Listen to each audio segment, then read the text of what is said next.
this computer and start screen share. All right, so let's get rid of this. Okay, so we're talking about inner joins now. So we've been talking about what a relational database is and how it works and why it exists and all those other good things. So we have, like I've said before, we have in a relational database, we have a series of objects called tables. The tables have columns and rows. In those columns and rows, we house the data that is pertinent to that specific table. In order to get the data out in a way that people can understand, we need to join those tables together to pull the information out. Okay, so we've got a couple different kinds of joins that we're going to talk about here. So we're going to talk about unions. We're going to talk about cross joins. We're going to talk about inner joins and outer joins. Okay. And then with outer joins, you've got left outer join and right outer join. And in everything other than MS SQL, MySQL, you have something called a full outer join. Okay. So let's talk about what a union is. So right now, you guys know what the select queries are, right? So we've got this select query here, and I'm just getting first name and last name from the actors table, okay? And I have this query here, I'm getting first name and last name from the customers table. What union does, it allows you to join two result sets together into one result table. So right now I've got these two. I've got union for customer, I've got select for customer, I've got select from actor. I'm putting a union here, and if I run this, I now have all the results from both tables, and I can order it by the last name. And because this is essentially turning into one table, I don't need to qualify which last name we're ordering it by. Okay.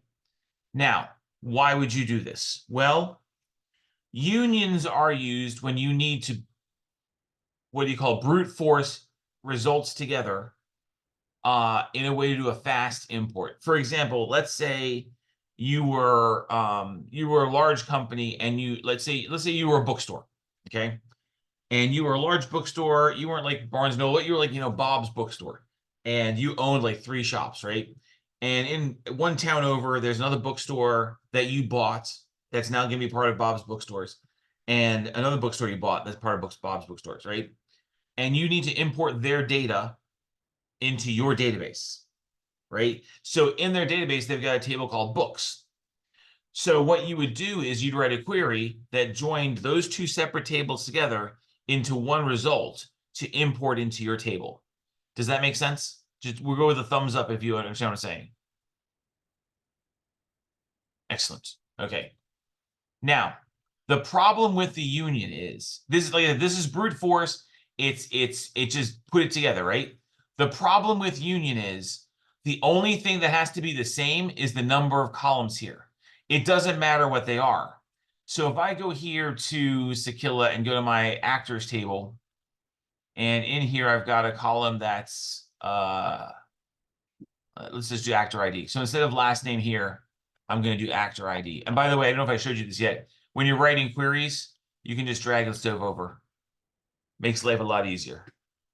So now I've got this first name actor ID, right?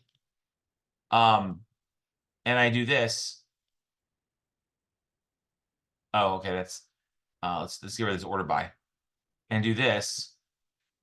Now I've got this works just fine. I still get all the results, right? But now it says actor ID because that's the first one there. And if I do, and down here, it's the last name. So it's not elegant. It's very brute force. It's really not the best way to do things, but it's there for any kind of large transaction that you need to get the data out real quick. Would that duplicate results? Like we were talking about the books, like if the same your company and their company have the same book, would it like duplicate it? Like, You'd have to write a it would. okay, You'd have to write a query that is a little elegant to make sure the duplicates or like if there's a duplicate, the count goes up, right? okay, And also, but yeah, so that you'd have to write the elegant query to put the stuff in. But what you'd probably do is take the two tables together, put it into a temporary table in your database, and then sort it from there. okay, But yeah, again, so I've got select last name, first name from actor where last name equals Davis, union. So I got union all, first name, last name from customer Davis. So if I go here and from actor and do this, I get Jennifer Davis, Davis, and Susan Davis. There's two Susan Davises. If I go here under customer, I've got Jennifer Davis. Now, if I just use union and run this, I just get two results because union does not allow for duplicates to occur. It's just going to show me the one name. So this kind of answers your question, Matthew, about how to get rid of duplicates, right? If I do union all, however, it's going to show me everything. The two Jennifers and the two Susans. So keep in mind that union is very rarely ever used. There's better ways to do it. This was a command that was created back when databases were in their infancy and everyone thought it was the best thing in the world. And now there's 1,000 other things that do the job better. But you've got questions on it on the quiz, so you need to understand what it is. You'll probably never use it outside of this exercise. So that's the first one. So union just takes two different result sets and puts them together into a result set that can be utilized as one item. Okay. So the next one we're going to talk about is a cross join. A cross join is also referred to as a Cartesian join. What Cartesian means, it means in numeric order. Okay. So it's kind of hard to explain what a cross join does. So in here, I've got last name, first name, and then address, right? And I'm joining the customer table to the address table. So I'm saying, okay, customer, I'm cross-joining to address, and I'm ordering by last name. So what's going to happen here is every entry of last name, first name, and customer is going to match up with every address in address. So let me show you what I mean. Here's my result set. Okay, notice how I've got 361,197 rows returned. That's because Raphael Abney is going to be matched to every single address that's sitting in the address table. And then Alma Austin, every single address. So this is what a Cartesian join does. I've got to be honest, I have no idea why this exists. I've looked into it. I have no clue as to why this exists. So if I did here, and if I ordered by where's my cross join? Here. So if I ordered by address instead of last name, you'll kind of see what I'm talking about.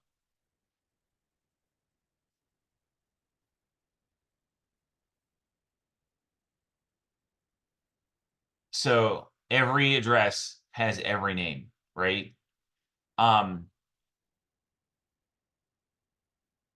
Again, not sure why they do this, but I want you to look at something here in the query because this is going to be something we're going to talk about a lot when we talk to integer joins in a second here. So you notice here I've got from customer A, cross join address B, okay? And then up here you see I've got A dot last name, A dot first name, B dot address, and down here B dot address. When you're doing joins in any capacity, you need to let the query know what table that column is coming from, particularly if the tables have columns with matching names. It needs to know which one is the one that's taking priority. If you don't do that, I'll try to show you an error here in a second that does that. You're going to get a ambiguous error. The error is literally ambiguous row error, because it doesn't know what ambiguous column error rather. It doesn't know what column you want it to use. Okay. So this is all that a cross join is. It's a Cartesian join. It matches every entry in one table to the entry in the other table, and you get a massive amount of data returned. And like I said, I have no practical application for that whatsoever. I don't understand it. Okay, everyone go with cross joins. Excellent. All right, moving on to inner joins. So now, if you guys remember back, it's probably closer for you than it was for me. Do y'all remember Venn diagrams?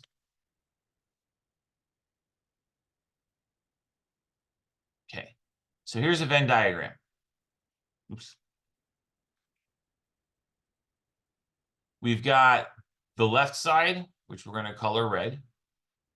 We've got the right side, which we're going to color blue. And we got the middle that we're going to cover the color yellow. Okay, so now the red circle includes everything that's red and yellow. And the blue circle contains everything that's blue and yellow. The yellow part is where the data between the two, the information between the two exists together in the same place, right? So when we're talking about inner joins, and we're going to call this table author. We're going to call it author. And we're going to call this one publisher. I don't know. We'll just make this up as we go. All right.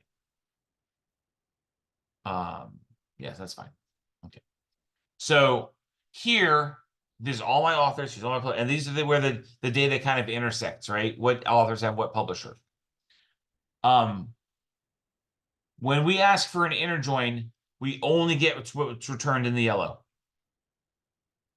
So if I inner join two tables, or if I inner join any number of tables, I just get what the yellow is.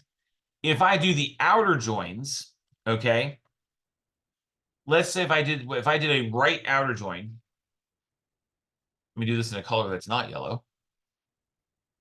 If I do a right outer join, okay, that means I'm going to get, and when we're talking about right or left, publishers is right, authors is left, because literally on what side it's on, right? So the author's left, publisher's right. So if I do a right outer join, I'm going to turn everything that's blue and yellow, and only the rows that match what's in the blue and yellow from here, and everything else will be null. I'll give you some examples of that in a second. Okay. Right, left outer join does the same thing, except it does the left, which is the authors, and only where it matches in publishers. And then full outer join returns everything, but it's kind of like if you did a union of the right and the left outer joins, because you're going to see a bunch of nulls. Okay. Full joins don't exist in MySQL. You can't do them. The only way to do them is to union a left and a right outer join. And we'll look at that in a second. Does that, we're going to look at some queries, so make sure that this is you understand like where the data comes from. Left outer joins, it's everything in the authors table plus with publisher match, and inner joins is all that's here. Okay, so let's look at some queries. Let me get rid of paint. Okay, so here, let me find, I want to start simple. Okay, so here, I'm selecting last name and first name and address.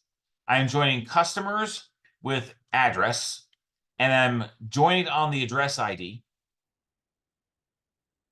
And I'm ordering it by the last name of the customer. So that means in my customer table and in my address table, I have a column named address ID. And it's going to tell me where those things match. Now, a couple of things here. Number one, good query writing says that if you're going to put something in a join situation and you're saying join the tables on these columns, those columns are A, indexed, and B, foreign keyed. Okay. Indexed means it's in order, so it's easy to read. And foreign keyed means they have to exist in both tables. Okay. They do not have to be. You can join on any two columns that you want, as long as the data type matches. And I'll show you something that's going to look like that in a second. Okay, but so right now, what I've got here is I'm getting the last name and first name and the address from the customer table, joining the address table, joining on address ID and ordering it by the last name. This is exactly the same one that I did over here with the cross join. Okay, except it's not going to return 31,000 rows, 360,000 rows. Okay, so I'm going to run this. And now I've got 599 rows turned. Abney Raphael Abney just lives at Macrabo Place. Nathaniel Adams, so on and so forth. Okay. So now I've joined it now. There may be names that don't have addresses and addresses that don't have names. Okay, but they're not being returned here. So let's see how we can build on this. Okay. Next one. Same query to this point, except I'm adding c.city. I'm joining customer to address and getting that result set. And then I'm joining that result set to city and changing the result set. So all I'm doing is adding another table into the mix and adding another column into the mix. Okay.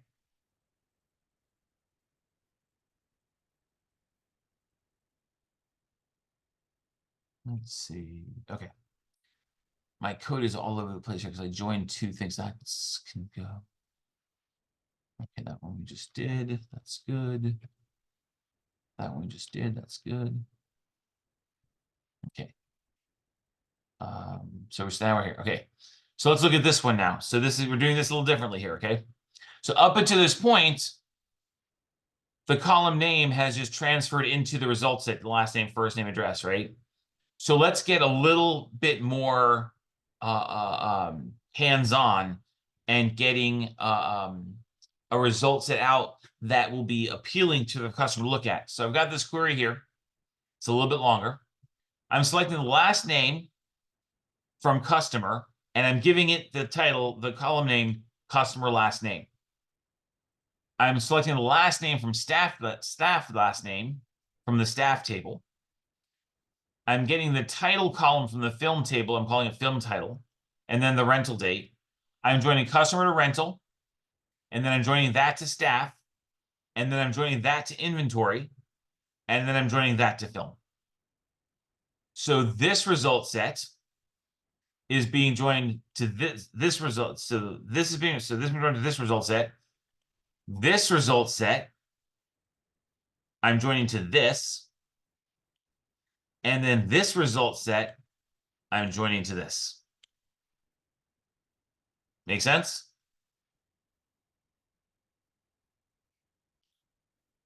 So when I run this, I get this beautiful output. I have very specific column name. I have very specific, I've got the names of what's supposed to be in there, and I've got a very good output of data.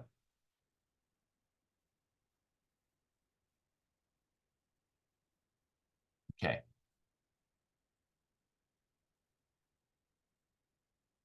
Grab this one here.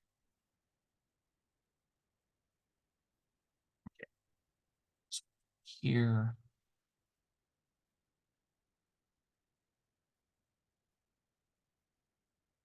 Oh, this is an accept. Okay.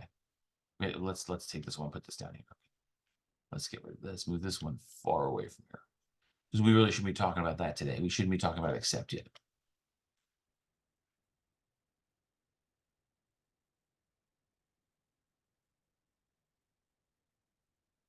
Okay. Back up here. Sorry about that. I just noticed that was a query. That's a query for 2 weeks from now. We did this one. Yeah, we did this one, right? Okay, so let's look at this one. So now here, remember last week I said that we could put subqueries in instead of tables. So here I've got select last name and title from actors. I'm joining to film actors on actor ID. So I've got this result set. And then I'm joining it to this query. Not a table, I'm joining it to a query. And I'm calling that query F. And with this query, it gives me all the PG movies. And then I'm joining that by film ID. So I'm going to run this. And I got my result set. Okay. So this is just saying that we can do subqueries in join statements. We don't need to have a table name. We can just have a query there.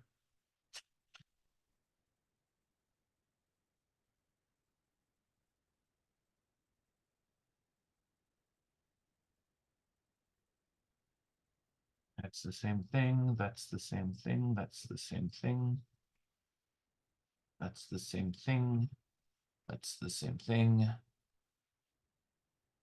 So then we've got this one here. It's just basically this one without the inner join. It's the same one, returning the same values. So here, let's look at this one. This one's a fun, complicated one. Okay. I'm selecting month name is a function that pulls the name of the month out of a date statement. So rental date, it's going to have like 5/15/2007.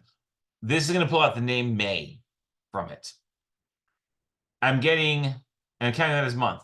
I'm getting the title of the movie, and then I'm doing a count of the titles of that movie that were rented during that month.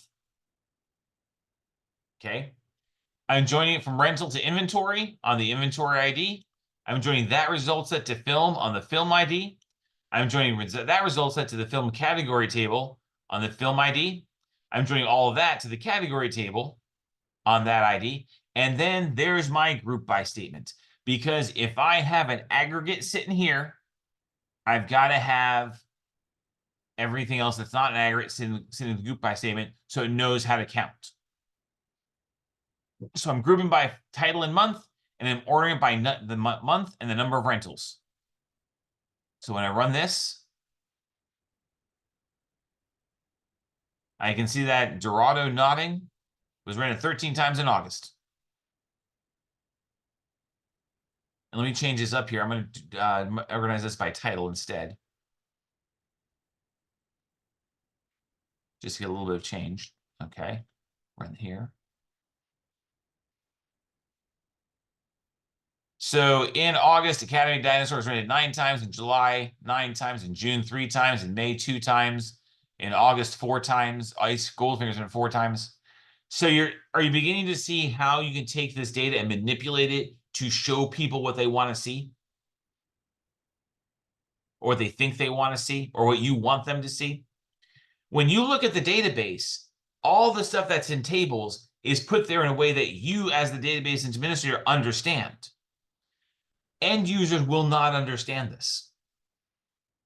Okay. There is, let me open this up here because this is a better explanation. Let me open up a model here. Here. Okay.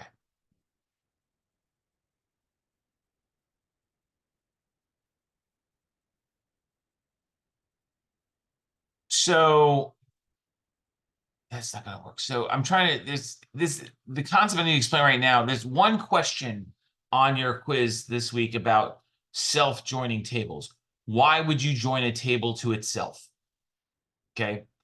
And the example I've always used is if I'm running a dog breeding business and I've got a table called dog, right? And in that table, I've got, so my table would be like dog ID, dog name,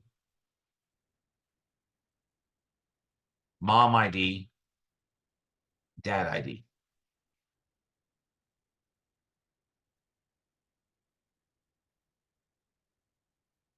Okay. So because I've got the mom ID and dad ID in the same table, right?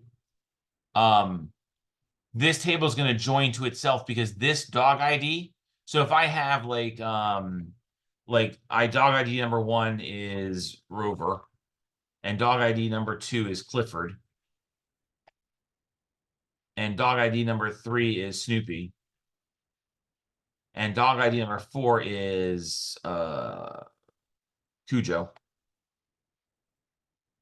And Rover and Snoopy is the child of Rover and Clifford.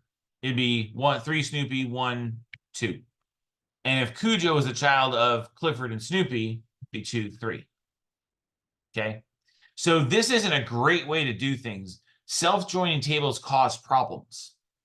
But there are times when you have to self-join because of the way the table is built. If the table references itself, right, then it has to join itself. Another way to look at it is like if you have an employee table, right, and you've got one, and then you got employee ID, and then employee last name,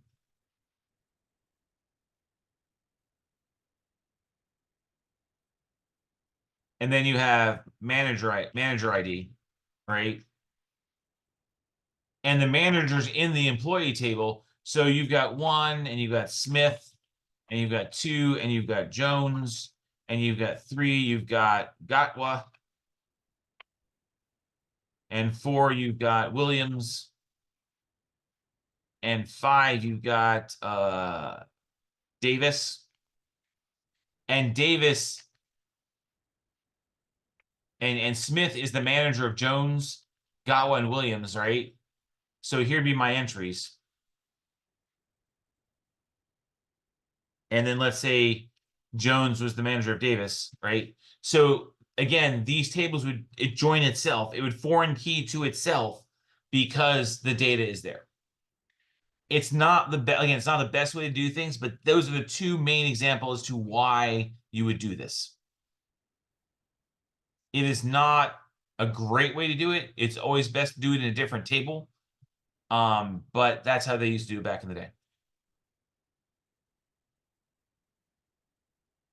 All right, that's what that's all about. And then last couple things here. You can use inequalities in here. So look at this. So here we've got select address 1. So actually, this is an answer to one of the exercises.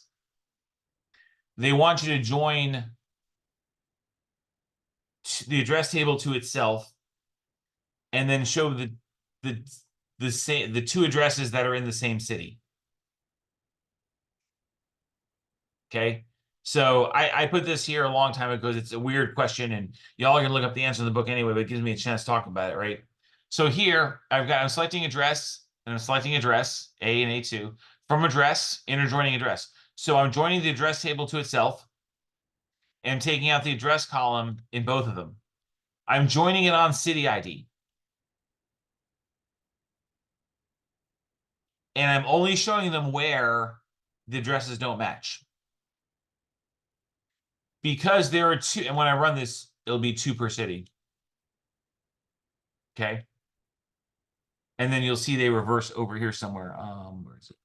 Yeah, so they reverse, right? So what this is doing is just it's joining the table together, it's comparing it on city and showing me where the addresses don't equal each other. Okay. It's a parlor trick. Again, it's just explaining how a table would self-join. We've already talked about this one. Yeah, so and this is accept.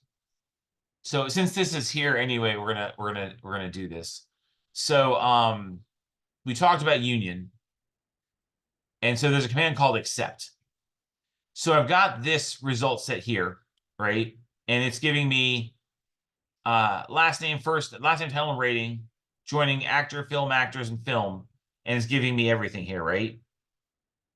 And then I have here a query that's giving me everything that's just NC-17. So this is kind of, so whereas union put everything together, accept takes stuff away. So it says, give me the results of this query, except where this happens. So when this runs, so you see here, when I run this, you'll see all the NC-17 ones here, right? When I run this as the accept, all the NC-17s are missing.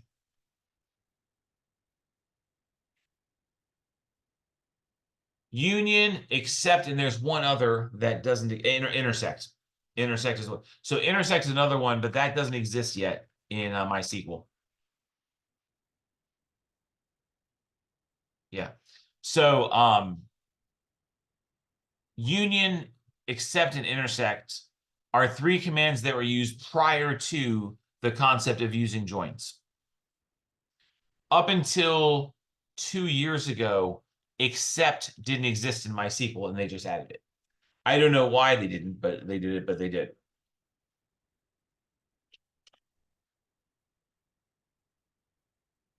Okay. I threw a lot of information at you. That's the queries I wanted to cover tonight. Do y'all have any questions on the queries or the how inner joins work? And we're going to be talking about this for the next 3 weeks. I haven't touched outer joins yet. I haven't touched a lot of other stuff yet. I just did inner joins tonight. We still got 2 more weeks of joins. So does anyone have questions on this? Or is everyone okay? Because I'm going to go into designing a database here in a second. All right. So I'm going to put this aside. I'm going to go ahead and we're going to talk about designing a database now. Okay, I'm going to go ahead and click new model. Okay. So I am going to create a database for my dog walking business. I have a business where I walk dogs. I want to make a little app that I know who the dogs are when they've walked them and all this stuff. So I'm going to make a database to power that application. The first table I'm going to need is I'm going to need a customer table.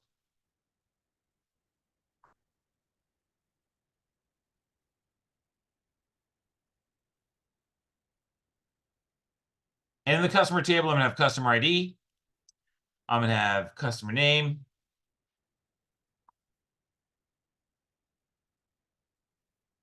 I'm going to even try to do it here. See, customer last name, customer first name,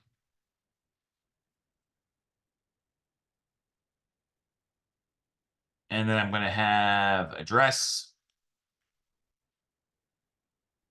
and then I'm going to have dog, and then I'm going to have breed, and then I'm going to have phone number, and then I'm going to have email address, and then I'm going to have, I'll leave it at that. Okay. So now here's my first table. And there are 2 things wrong with this table right now. Anyone want to guess what they are? There are 2 columns in here that should not be in this table. It's a dog and breed. Dog and breed. Why do you think that is? Is it? I'm trying to think. Is it like to do with normalization or something like that? Right. Well, that's one thing, normalization. Remember, because I said anything in the customer table has to deal with the customer, right? Yeah. But with this statement, we're assuming the customer has 1 dog. Because a lot of people do like dog 1, dog 2, dog 3, dog 4, right? But the question is, where do you stop? Right? So we don't want dog there because that has nothing to do with the customer. So I'm gonna get rid of that one. Okay. Breed has to do with dog, not customer. So we don't judge our customer by their breed. So we delete that too. Okay. So that's a good customer table. So now let's make a dog table.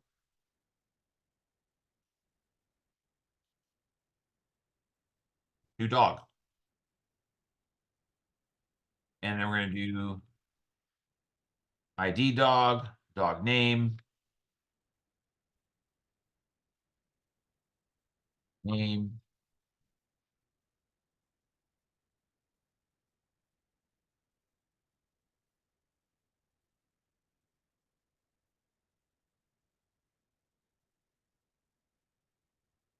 Okay. Now here I've got dog ID, name, breed, owner, age, right? And that would make sense except I wouldn't put owner here for the same reason I didn't put dog here, because one owner might have many dogs, right? So I don't want one dog might have many owners. So like, like if there's like three people live in the house, they all have to go with the same thing. So I don't want owner ID here, right? So I'm gonna get rid of that.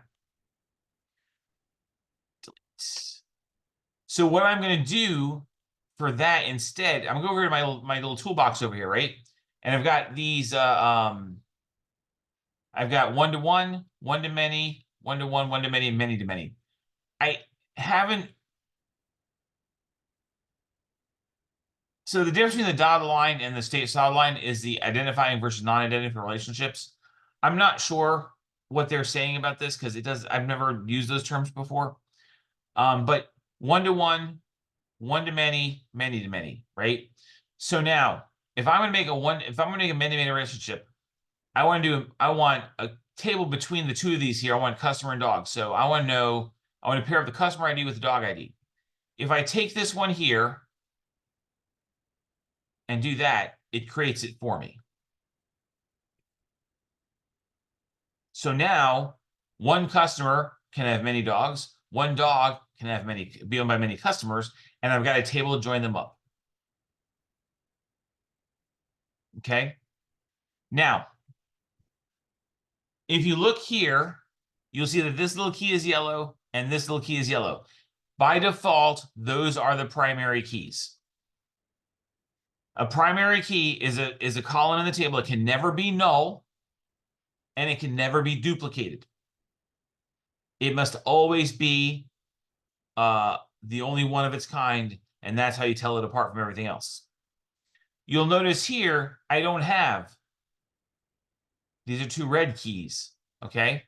What this is telling me is that both of these columns are the foreign key, are the primary key. Okay? So a primary key can have multiple columns in it. And as long as those combinations never repeat, you can use that as the primary key. So because here, this combination is never going to repeat, I can use that as the primary key. Okay? Now, dog breed. I could leave dog breed here, but I'm not going to, because when we normalize data, there's a couple of different reasons to do it.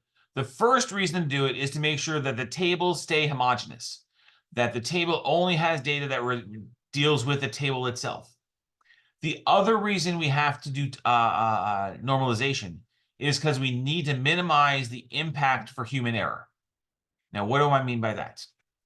If you have an application and you're doing a search for dogs, and you've got a text box where you type in the name of the dog, there is a good chance you're going to misspell the name of that dog, the breed of that dog.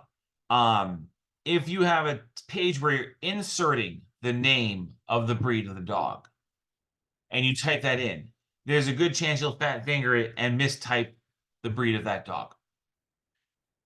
Normalization of data is also making sure your data stays clean, which means we don't have misspellings, we don't have confusions, we have proper data. Okay. Now, the majority of so I'm going to make a breed table. Now, I'm going to show you the way that the majority of people in the past have made a breed table, or a table similar to what breed. Oh no. Dog. You say dog.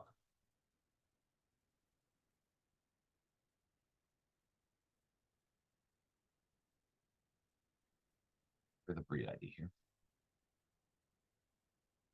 Now, a lot of people, when they make a table like this, we're going to make this breed. And so this table is going to have all the breeds of dogs. So I'm going to have a breed ID. And then I'm going to do Cocker Spaniel.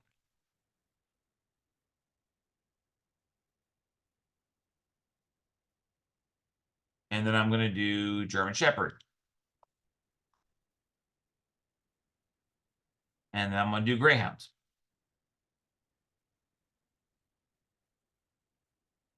And this is something I've seen people do people did this in the reverse engineering. They'll take a table like breed and they'll make a column for each of the different breeds of dog. Now, there's a problem with this because when I join this to dog, right, it's not going to know which one. I'm going to have like it's like true or false, right? But here's the bigger problem. If I need to change and add another breed, right?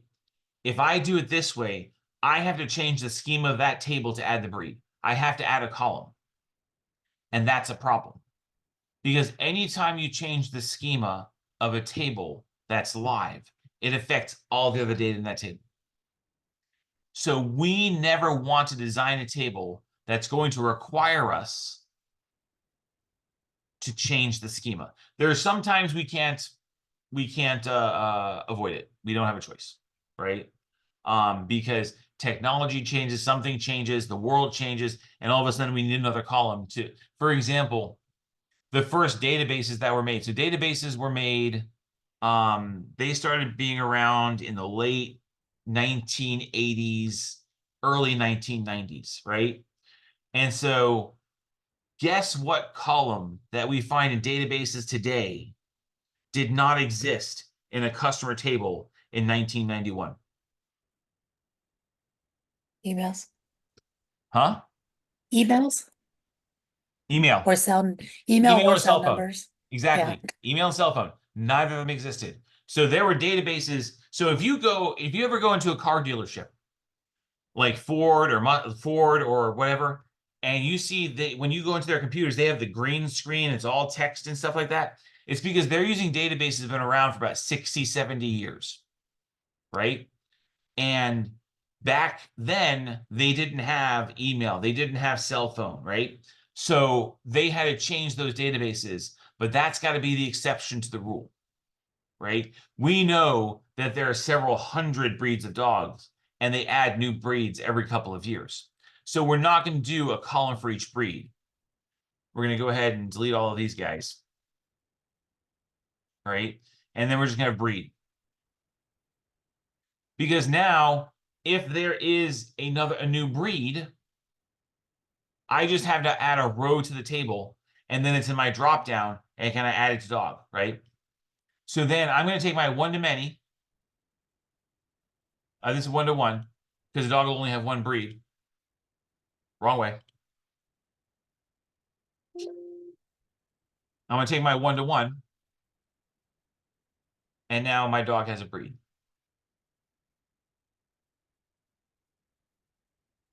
And now I've got clean data because on my front end, I've got a drop-down menu that's powered by this table, and people aren't typing in the name of the breed to make a mistake.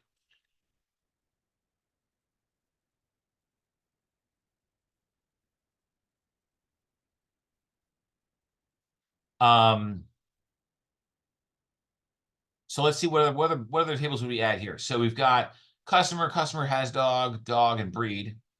Dog would only have one breed. And then we want to know when the dog was walked, right?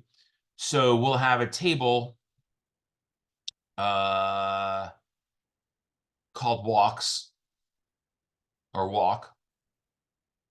Okay. We're going to create a new table. We'll call that table walk. And we're going to go ahead and put a walk ID in this one. Okay. Because, being silly. Delete that. Okay. Now, what information do we need to do in the walk table? Well, we need to know what dog was walked. Oh, you know what we need before we do that? Let me go over here. I need a table for walkers. So I'll make a table called walker. Dog walk. Dog walker. Wow, what is that word? Dog walker. Okay. So in here, I'm going to have dog walker ID. I'm going to have first name, last name.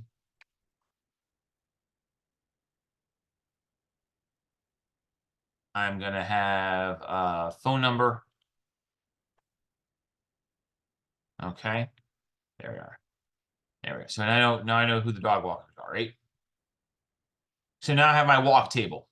I need to know what dog was walked. So I'm gonna have a one-to-one relationship here. Wrong way. Thought I had it right, but I did it wrong. Okay, delete. One-to-one here. Did it wrong again.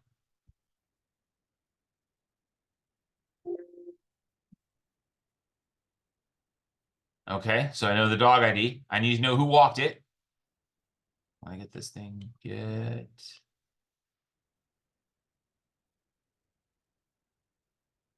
Okay. And I want to know who walked it, so I'm gonna do here.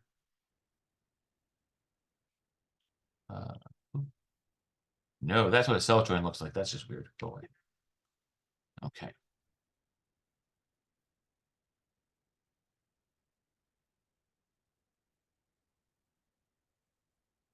keep doing these backwards. Okay. Wow. Okay, we got a bunch of stuff going on here. Okay. So get rid of that column there. So you have to play with these because sometimes the this isn't the best. Sometimes the RFDs do weird things because you don't need dog breed here. It just came across here because that was there, so we need to get rid of that out of there. That can go away. Delete. Okay. So we get dog ID, and then we want. Did it wrong again. Gosh.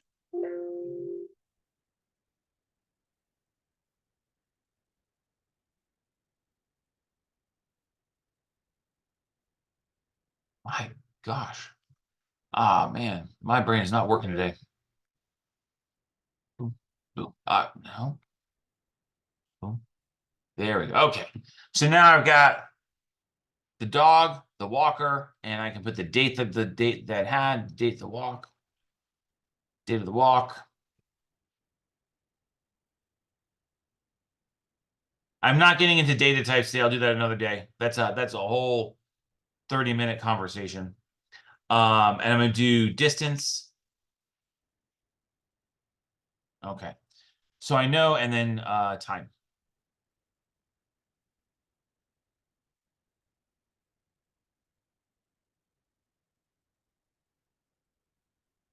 Okay.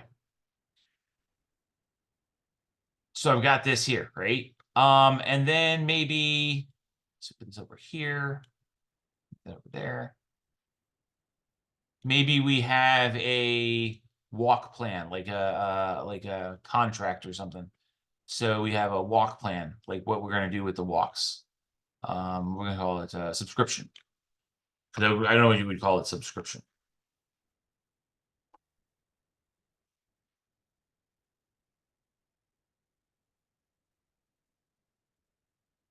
Have a subscription ID, and then we'll have a subscription name.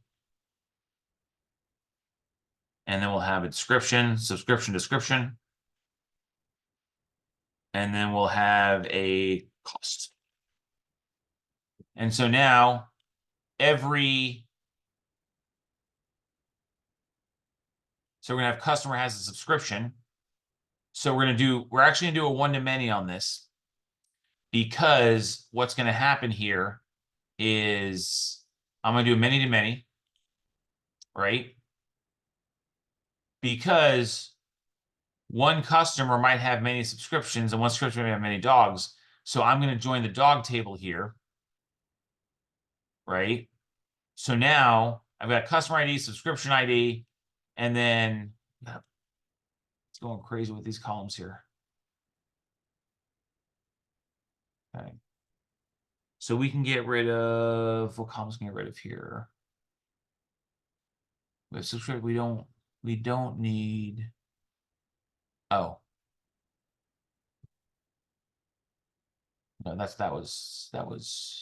right. Actually, this one we get rid of. That's the one we get rid of there. Okay. We'll keep this one because we don't need to join it directly to customer because it's really the dog that's got the subscription. And as long as I got the customer ID here, it ties back to the dog. So there we got there. And again, here we've got 3 key in the primary key. And we're going to do start date.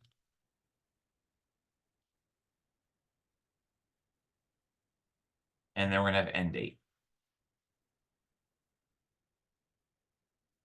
And with end date, I'm going to do something I don't normally do. I'm going to do allow nulls, which is, that's going to be fine. So start date has not null, and we're going to allow nulls in the end date.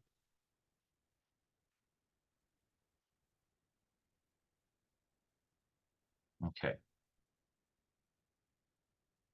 Wow. Okay, there. Good, good. Okay. So yeah, but that column can go away because that's not needed anymore. Delete. All right. Okay, like it. Okay. 1, 2, 3, 4, 5, 6, 7, 8. And that would be, and if I were designing this for the purpose, this would be enough. I think I said, what did I say, 7 to 10 tables or 8 to 10 tables. This is enough because if you go past this, it's going to go crazy. But do you all see the flow on how a database comes to life? And you see like the trial and error that goes with it, and you get the foreign keys 17 or 18 times and you finally get it the right way. I don't mind doing this and making mistakes while I do it because that's just the nature of it. Your mind isn't thinking like how the keys are going to work and which one you got to click first. It's like, how is the data going to flow? But here, if you look at this, so I've got this table here, this database here now, right? I've got a customer table, I've got a dog table, I've got a customer has dog table, a breed table, a dog walker, the walks that are going on, the subscription, customer has subscription, right? So like some test, like if this is what I'm turning in, right? My next question would be, what are the use cases I'm going to get out of this? What questions would I ask of this data for stuff I'd want to know, right? I would want to know, I want to ask myself, like, which dog walker in the month of June has walked the most dogs, right?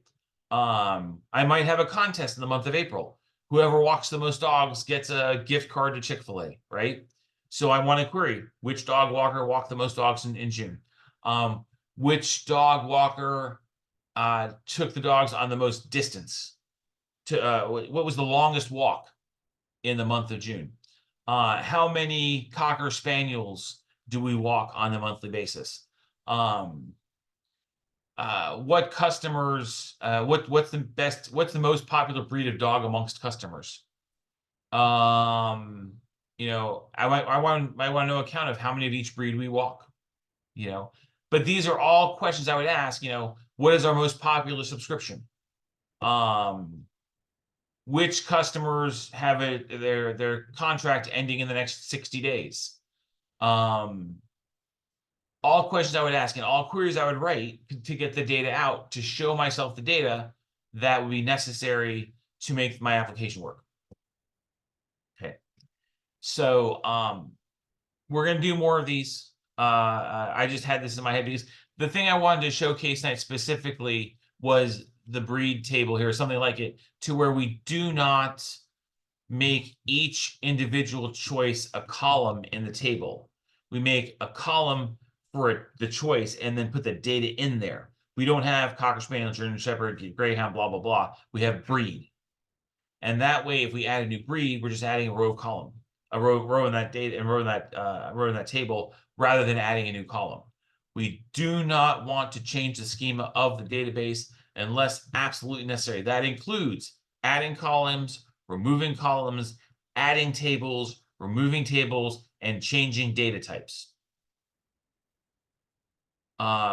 We have not, I'm not going to get into data types. Next week, I'll talk about data types and I'll tell you the story as to why you don't change data types and you plan ahead, because it costs money and time.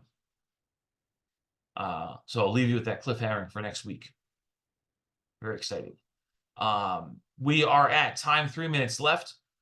Does anyone have any questions on the code that I showed, on designing the database, on how this data flows, how I came up with the test cases, anything on this?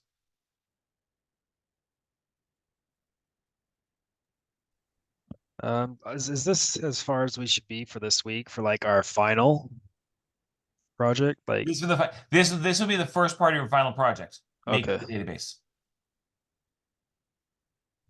So if you were doing a final project, this would be the first thing you made. All right.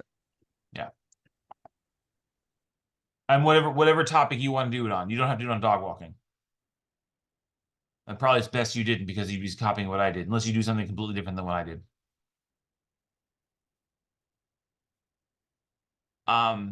If you're going to do the final project, you should be thinking about what you want to do it on right about now. By the end of next week, you should know what database you're going to create. And then probably because I've been making databases for like 25 years, so I can knock these out in 15, 20 minutes. Most other people, it'll take like, most students in my class takes about a week and a half to get the ERD polished up right.